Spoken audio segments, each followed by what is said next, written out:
So, as many of you all know, Friday, May 16th in London, Kentucky, there was a tornado.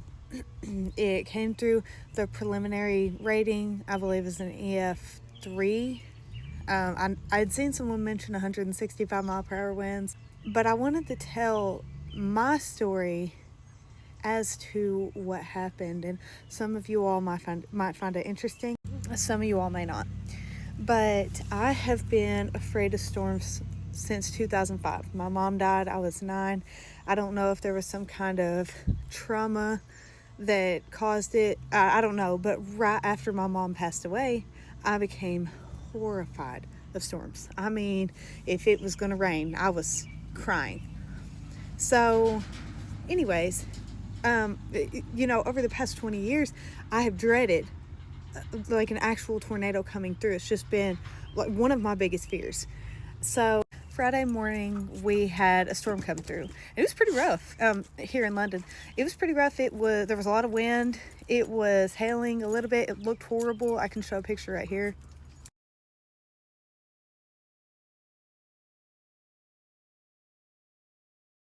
And we weren't sure if it was going to weaken. I know that the weather people were saying that it was not going to weaken anything. So the storms later on, it was just not going to do anything to them. Well, anyway, so I didn't think too much of it.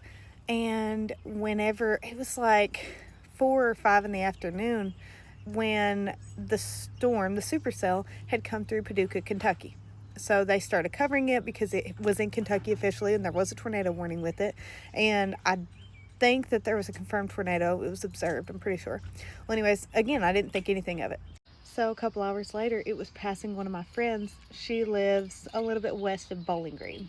And I noticed then, I was like, this storm, it's kind of holding together.